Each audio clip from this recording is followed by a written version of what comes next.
Gadget's field trip. We're going on a visit. Inspector Gadget's field trip. Come on, let's go with him. Inspector Gadget's field trip. What's that, you ask? What is it? Inspector Gadget's field trip. Well, no one wants to miss it.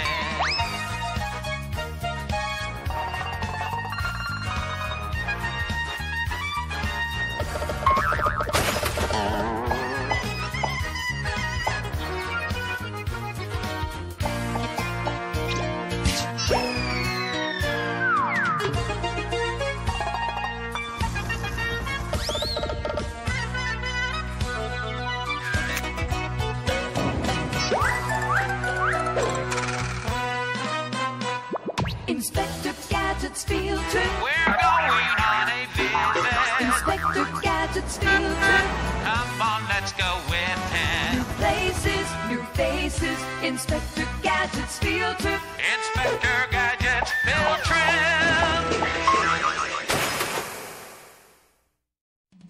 Inspector Gadget here.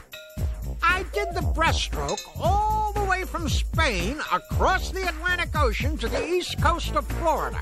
And boy, are my swim fins tired. We're in historic St. Augustine, Florida, America's oldest city.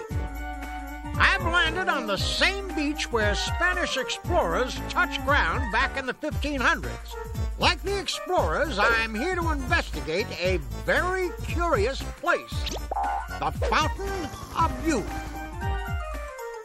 America's oldest city is a strange place for a fountain of youth. Let's investigate.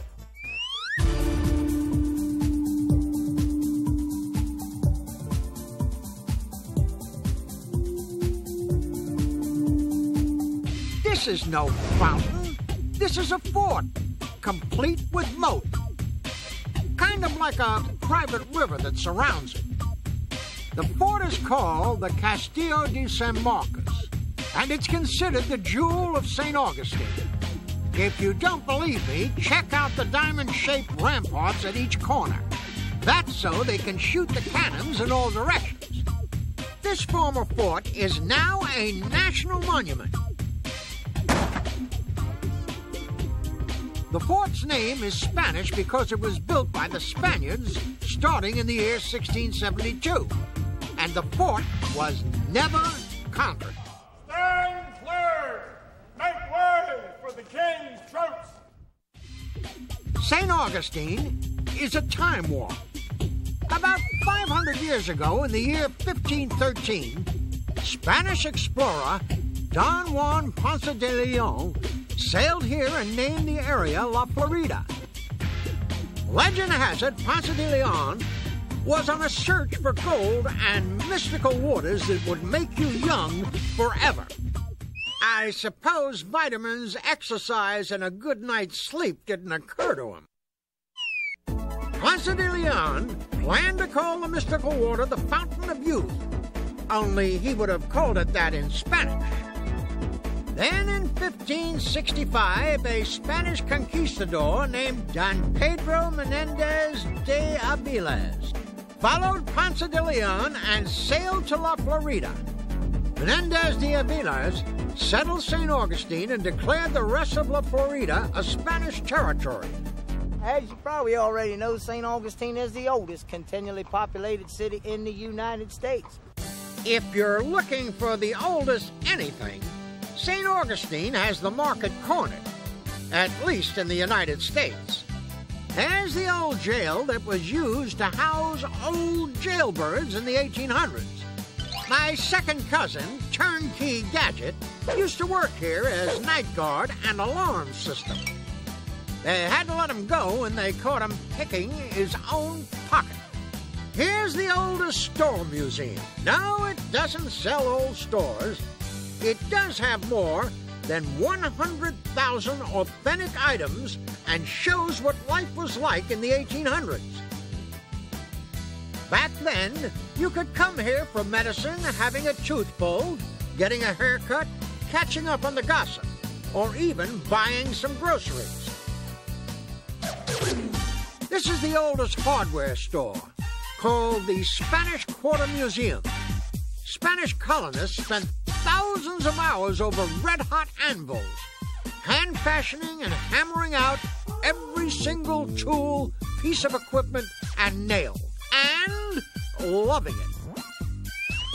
Look, over there, it's the oldest wooden schoolhouse in the USA. This school is so old, the chalkboard collects Social Security. That's either a dunce cap or he's stuck his head in a very large pencil sharpener. Sometimes the children are unruly in class. Then they must spend time under the stairway there. We call it the dungeon. Wowzers! Dunce caps and dungeons. And people call these the good old days. That's either the world's largest candy cane or strangest barbershop. Actually, it's St. Augustine's lighthouse, though it looks pretty heavy from here. Let's get to the bottom, top of this. Of course, the top is 219 steps away, and there are no plans to put in an escalator. Wowzers! Would you believe all that light comes from this tiny bulb? Actually, a small bulb like this works because the light is reflected through these prisms. An Inspector Gadget field trip fact. It took Menendez and his fleet 2 months to sail from Spain to Florida. Today, that same journey takes just 9 hours by plane or gadget copter, and another 9 hours to find your luggage.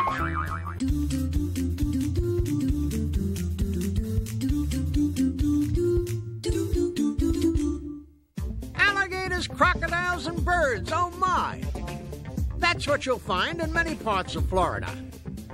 This farm is literally crawling with alligators and crocodiles. 2,700 of them. But if you try to count them, don't count on your fingers. It's also the home of my friend Gomek, a 50-year-old crocodile from New Guinea. Of course, he could be lying about his age. We do know this. He is the largest reptile on this half of the planet. 17 feet 9 inches long, and he weighs more than 1,900 pounds. How do you feed a 1-ton crocodile? Very carefully. When Gomek says he'd like to have you for dinner, he means it. Gators and crocs are known people eaters. See you later, alligator. In a while, crocodile. Florida is one of the hottest states in the U.S., so it figures that we find ourselves at one of its hottest attractions, the Dat'll Dat'll Pepper World Headquarters in St. Augustine. They say that Datil peppers are some of the hottest peppers in the world. At Dat'll you can see how they pick and pickle their prickly peppers. It's a good thing the pepper pickers are wearing gloves. The peppers are so hot that the picklers must wear masks so they won't inhale pepper dust.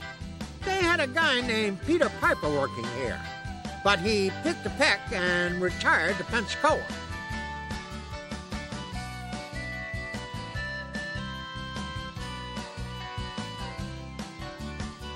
Wowzers, these peppers are crying. Maybe they're sweating because they're so hot. All the more reason to find that Fountain of Youth. That'll do it for the Dat'll peppers. Oh, I guess I'll try just one. Yeah! Water! Water! Go, go, Gadget fire extinguisher! Aha! Could this be the spot where Don Juan Ponce de Leon discovered the Fountain of Youth? It looks more like a leaky pipe than a fountain. Actually, the Fountain of Youth is a natural underground spring that feeds these fountains and wells. It also quenches the thirst of the thousands of youth seekers who come here each year. Excuse me, could I have a sip of that? Wowzers, this stuff really works. Either my gadgets just shrunk, or I'm 12 years old again and late for science class. The Fountain of Youth still springs eternal after all these years. Mr. Ponce de Leon would be so proud if only he'd lived long enough to be young again. My gadgets and I are finally back to normal again, if you call a man with hands in his hat normal. I hope you had a good time on our field trip. Fooling around at the fort, gawking at the gators, pickling the peppers, and sipping magical waters. Uh-oh. I think I picked up an alligator instead of my suitcase. Go, go, Gadget Legs!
Alligators, crocodiles, and birds, oh my! That's what you'll find in many parts of Florida. This farm is literally crawling with alligators and crocodiles. 2,700 of them. But if you try to count them, don't count on your fingers. It's also the home of my friend Gomek, a 50-year-old crocodile from New Guinea. Of course, he could be lying about his age. We do know this. He is the largest reptile on this half of the planet. 17 feet 9 inches long, and he weighs more than 1,900 pounds. How do you feed a 1-ton crocodile? Very carefully. When Gomek says he'd like to have you for dinner, he means it. Gators and crocs are known people eaters. See you later, alligator. In a while, crocodile.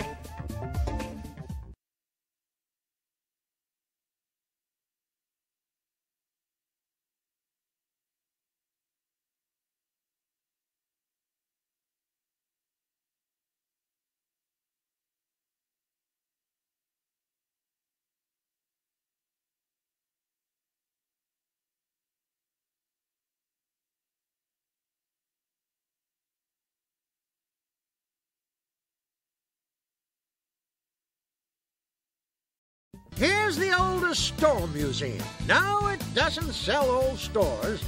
It does have more than 100,000 authentic items and shows what life was like in the 1800s. Back then, you could come here for medicine, having a tooth pulled, getting a haircut, catching up on the gossip, or even buying some groceries.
Gadget's field trip. We're going on a visit. Inspector Gadget's field trip. Come on, let's go with him. Inspector Gadget's field trip. What's that, you ask? What is it? Inspector Gadget's field trip. Well, no one wants to miss it.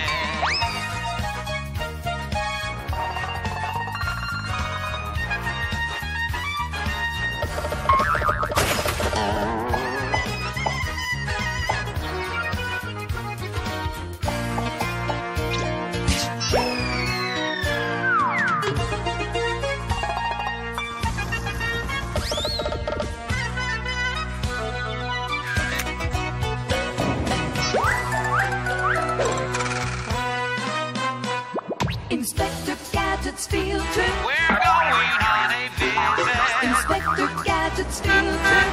Come on, let's go with him. New places, new faces. Inspector Gadget's field trip. Inspector Gadget's field trip. Inspector Gadget here on an intriguing treasure hunt in the warm waters off the Florida Keys. I wonder why I feel like such a small fish in a big pond. Probably because I am. If these are the Florida Keys, then where are the Florida locks? For that matter, I don't see any doors here either. It's time to investigate this curious place. Go, go, Gadget Locksmith.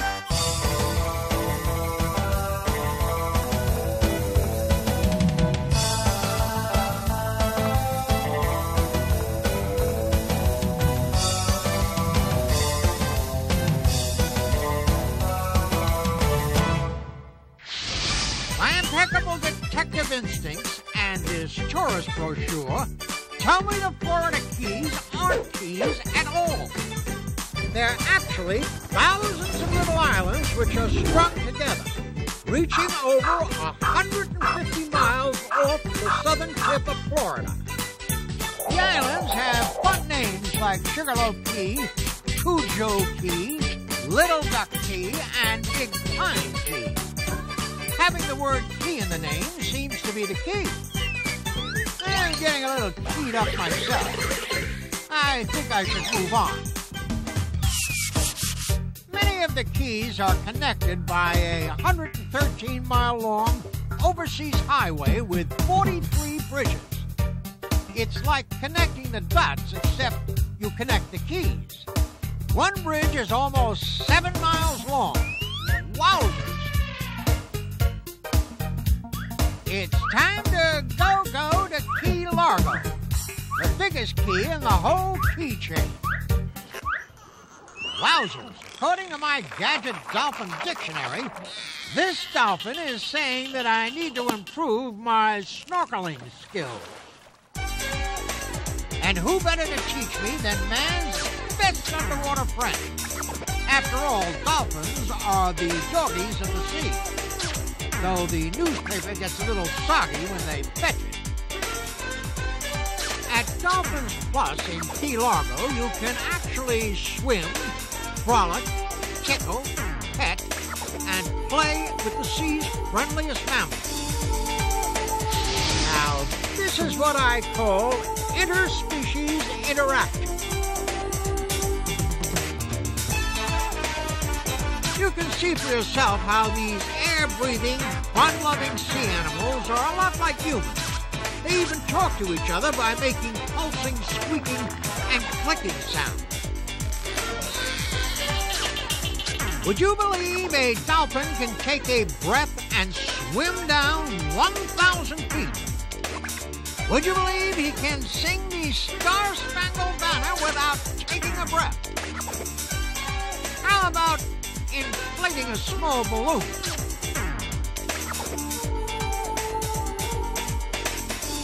Bye-bye, dolphins, and thanks for the fish. It's time to snorkel over to Key Largo's one-of-a-kind underwater laboratory. Scott Carpenter's Man in the Sea program in Key Largo is the only place in the world where you can spend the night underwater and learn to be an amateur aquanaut. An aquanaut is a scientist trained to live and study underwater. There's an astronaut named Scott Carpenter who's also an aquanaut. Scott Carpenter believes that outer space and inner space, or life underwater, are equally mysterious and equally difficult places to breathe. He even spoke with fellow astronauts while they were on the space shuttle and he was underwater. Right now we're over the Pacific Ocean. In about 15 minutes we'll be directly overhead of Florida, where I understand you're a few fathoms under the ocean. That's right. That's an environment that you're very familiar with. At Scott Carpenter's Man in the Sea program, eager trainees can be found piloting perilous one-person submarines, submerging in treacherous currents in old-fashioned diving bells, performing hair-raising experiments beneath the briny deep, and loving it.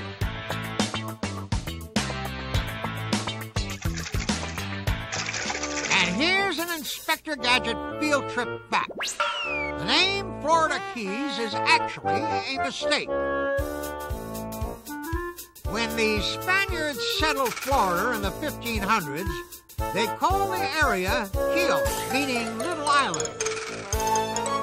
But a hard-of-hearing English-speaking mapmaker wrote Keys down instead. It's a pre-typewriter typo. Time for a little underwater sea camping on the Keys. Wonder what tunes they gargle around the campfire when they roast squid weenies. Voila! It's out of the water and into Jules Undersea Lodge. It's the world's only underwater hotel. The hotel is named after Jules Verne, author of the famous book 20,000 Leagues Under the Sea.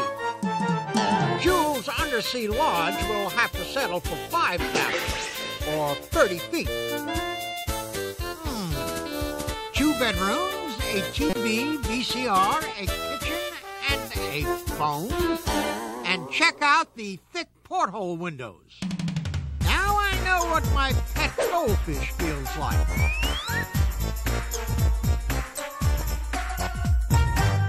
Hello. I'd like to order 2 subs to the Jules Verne Underwater Lodge.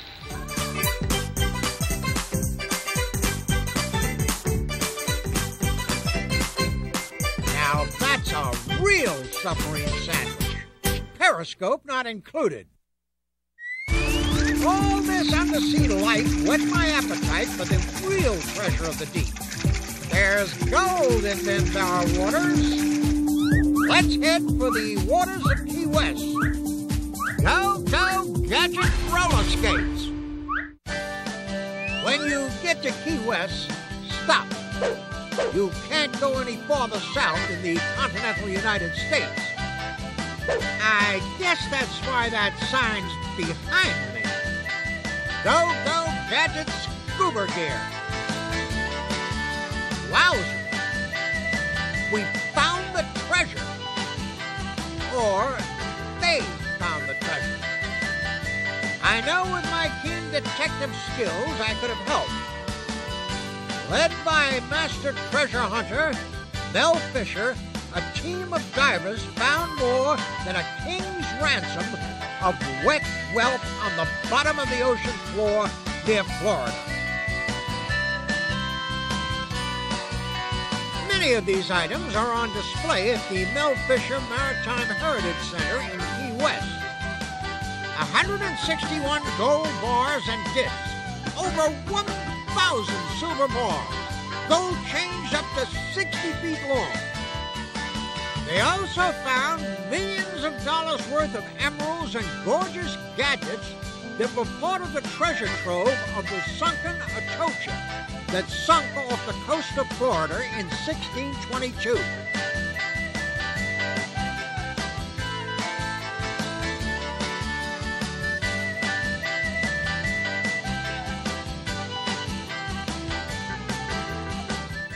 The Atocha and the Santa Margarita were part of a Spanish fleet devastated by a hurricane in the Florida Straits. This Key West by that much. The galleons were brimming with treasures collected in the New World. Here's a rusted handle and its rusted sword. I don't know what happened to the rusted swordsman. Once it's all cleaned up, it will look like this. Wowzers! The treasures collected so far are worth more than $400 million, which will buy a lot of fish food. Well, I hope you had a great time. Diving with the dolphins, savoring the subs, and trapping the treasures in the Florida Keys. Until next time, keep the algae out of your snorkel and go, go, Gadget field trip.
a little underwater sea camping on the Keys. Wonder what tunes they gargle around the campfire when they roast squid weenies. Voila! It's out of the water and into Jules Undersea Lodge. It's the world's only underwater hotel. The hotel is named after Jules Verne, author of the famous book 20,000 Leagues Under the Sea. Jules Undersea Lodge will have to settle for 5 cabins, or 30 feet. 2 bedrooms, a TV, VCR, a kitchen, and a phone. And check out the thick porthole windows. Now I know what my pet goldfish feels like.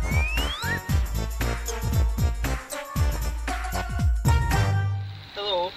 I'd like to order 2 subs to the Jules Verne Underwater Lodge.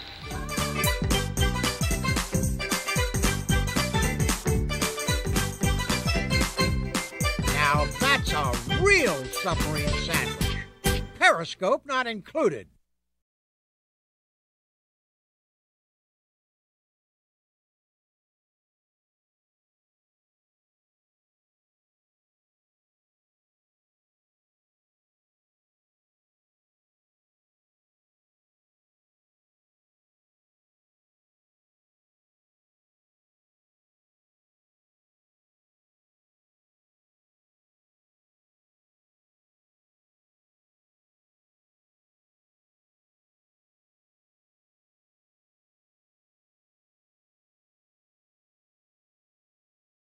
My impeccable detective instincts and this tourist brochure tell me the Florida Keys aren't keys at all.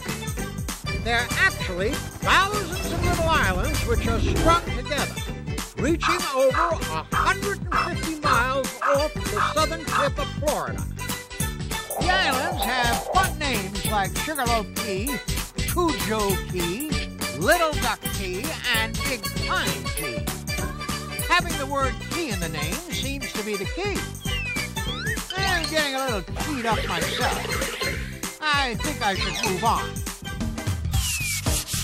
Many of the keys are connected by a 113-mile-long overseas highway with 43 bridges. It's like connecting the dots, except you connect the keys. One bridge is almost 7 miles long. Wowzers!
Gadget's field trip. We're going on a visit. Inspector Gadget's field trip. Come on, let's go with him.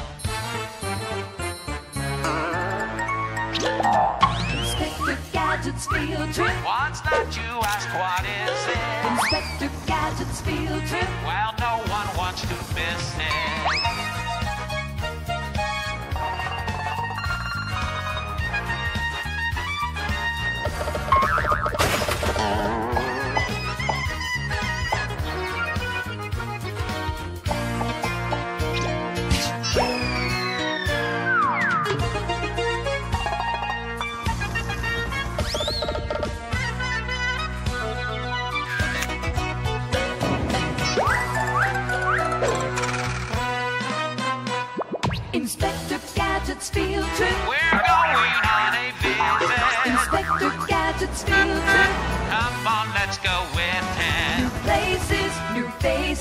Inspector Gadget's field trip.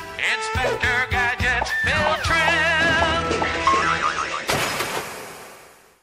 T-minus 10, 9, 8, 7, ignition sequence start, 5, 4, 3, 2, 1, 0, and liftoff of the Space Shuttle Endeavour. Hey, wait for me. Oh, hello there. Inspector Gadget here on my way to our most far-out field trip ever, outer space. You can't get farther out than that. And we're going on the space shuttle. Actually, I'd rather go in the space shuttle. But whatever. Wowzers. The view is out of this world. Oh, we are out of this world. We're on the moon. How did the first man get to the moon? It all began down on Earth, on Florida's space coast. So grab your rocket socks and hang on to your helmets, Earthlings. It's time to get spaced out.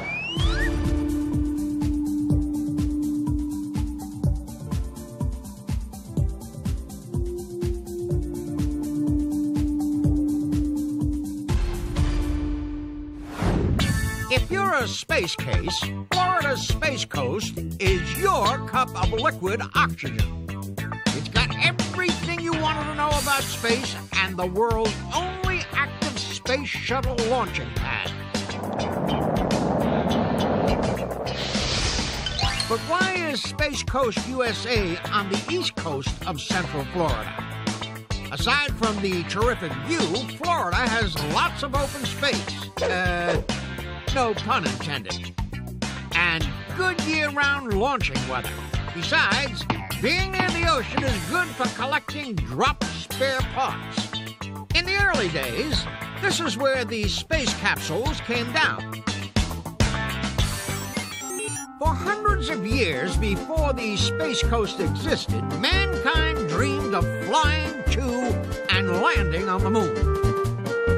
Actually, getting to the moon is the easy part. This is what we thought it was going to be like. Back then, it was anyone's guess. Now we know that in order to get all the way into outer space, you have to go beyond the Earth's atmosphere and break free from the Earth's gravity. Gravity is the force that keeps us on the ground. Wow, I always wondered how that worked. In the 1930s, scientists invented modern rockets that could fly high into the sky. Rockets work like balloons, noisy balloons. They're pushed by the force of the air leaving them. Rockets help send the first living things into space, like Ham the chimpanzee, America's first astropet. It wasn't until the 1960s that very powerful rockets enabled humans to fly all the way to the moon. The astronauts traveled at speeds up to 25,000 miles per hour. So did their rocket ships. The mission of the spacecraft known as Apollo 11 was definitely the world's most historic field trip. The Eagle has landed. That's one small step for man, one giant leap for mankind. One small trip to Florida, one great field trip for Inspector Gadget. Astronauts Neil Armstrong and Edwin Buzz Aldrin were the first people to actually walk on the moon. If they were the first men to walk on the moon, does that make the lunar surface the first astroturf? There were 5 more Apollo missions to the moon. Astronauts explored the surface of the moon in a buggy called a lunar rover. The rover is still on the moon today. Over the years, astronauts brought back about 840 pounds of moon rock to study. I wonder if they got charged for overweight luggage when they got back. Meanwhile, back at the Space Coast, in the Astronaut Hall of Fame, You can check out such exhibits as astronaut Jim Lovell's in-flight suit from the Apollo 13 mission. Jim's not wearing it anymore. He thinks it's still at the cleaners. At the Astronaut Hall of Fame is a G-force simulator. In it, you can experience some of the tremendous force an astronaut feels when breaking through the Earth's atmosphere. Wowzers! Hold on to your lunch. This multi-axis trainer is what the astronauts used to help deal with the disorientation they felt as they tumbled through space. I feel disoriented just looking at it. Would you believe this is the world's youngest astronaut? Would you believe the world's shortest astronaut? How about the only one that fits in the cockpit? Actually, this is another simulator at the Astronaut Hall of Fame. The force of gravity on the moon is 1/6 of that on Earth. Because of that, astronaut Alan Shepard hit a one-handed golf drive 1/4 of a mile. It looked like a slice to me, Al. Welcome back to our field trip in outer space. I mean to Florida's spectacular Space Coast. It's time to suit up and get on board for a launch at Kennedy Space Center with the crew from the Space Shuttle Endeavour. Forget about the launch. When's lunch?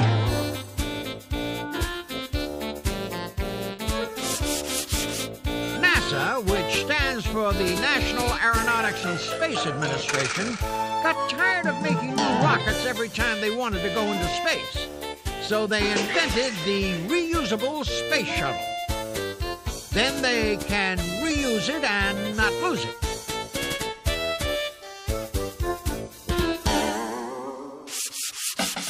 The space shuttle must point upward and face the sky in order to blast off. Otherwise, it drills itself right into the Earth, which makes for a short flight. This is the greatest show on Earth, but not for long. It's leaving the Earth any second. People come from all over the world to see this dramatic event.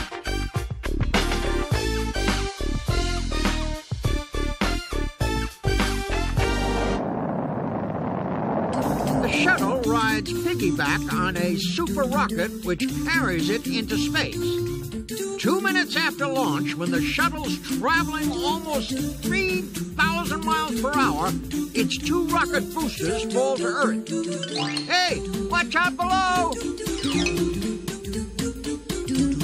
When the shuttle astronauts finally get into orbit, they spend every waking moment eating compressed space food, exercising under compressed conditions, performing incredibly difficult scientific experiments in a weightless, precarious environment, and loving it.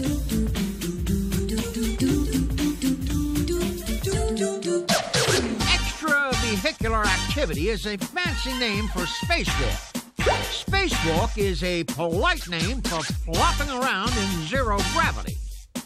Astronauts used to be tethered to their spacecraft by a life-supporting umbilical cord. Today, they roam more freely through the cosmos with a kind of life-supporting bionic backpack. Hey, it's a rocket-powered banana. Rule number 1 for eating in space: don't talk while you eat. Unless you want to share with your co-astronauts.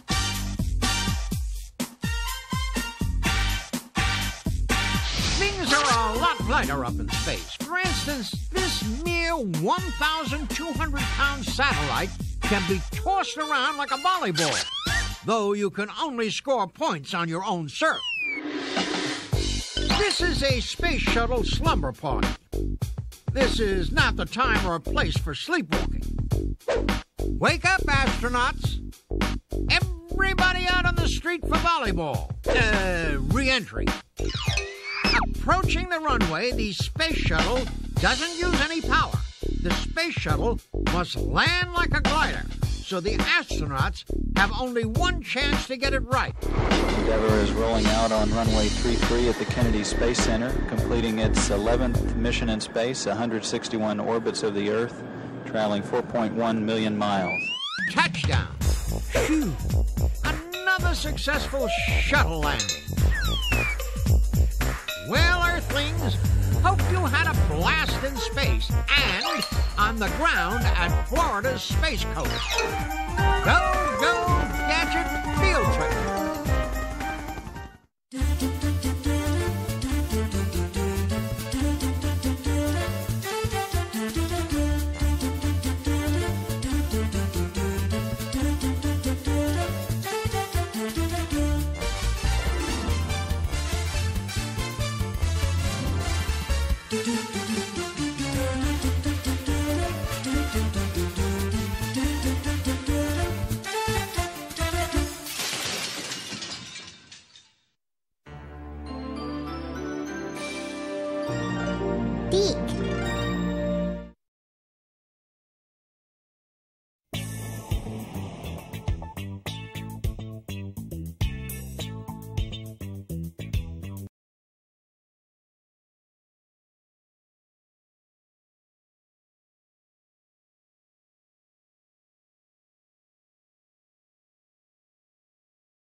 When the shuttle astronauts finally get into orbit, they spend every waking moment eating compressed space food, exercising under compressed conditions, performing incredibly difficult scientific experiments in a weightless, precarious environment, and loving it.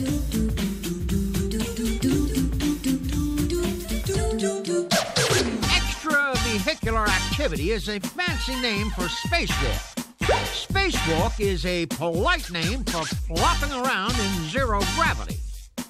Astronauts used to be tethered to their spacecraft by a life-supporting umbilical cord.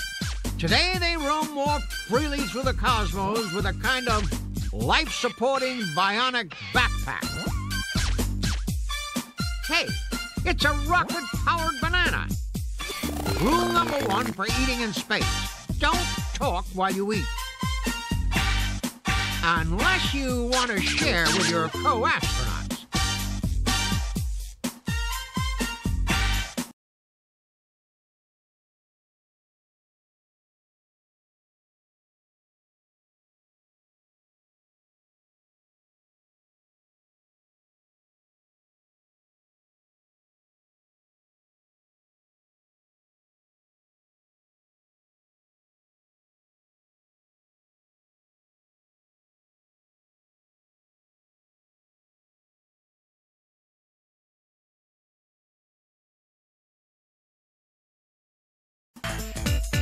It wasn't until the 1960s that very powerful rockets enabled humans to fly all the way to the moon. The astronauts traveled at speeds up to 25,000 miles per hour. So did their rocket ships. The mission of the spacecraft, known as Apollo 11, was definitely the world's most historic field trip. The Eagle has landed. That's one small step for man, one giant leap for mankind. One small trip to Florida, one great field trip for Inspector Gadget. Astronauts Neil Armstrong and Edwin Buzz Aldrin were the first people to actually walk on the moon.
Gadget's field trip. We're going on a visit. Inspector Gadget's field trip. Come on, let's go with him.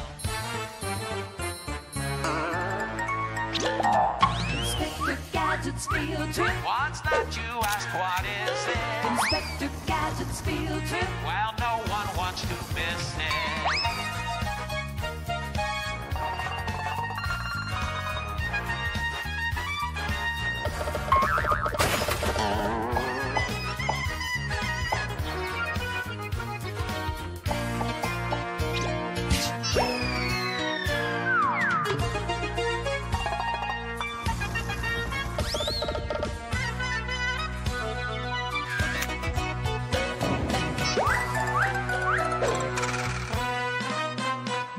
Inspector Gadget's field trip. We're going on a visit. Inspector Gadget's field trip.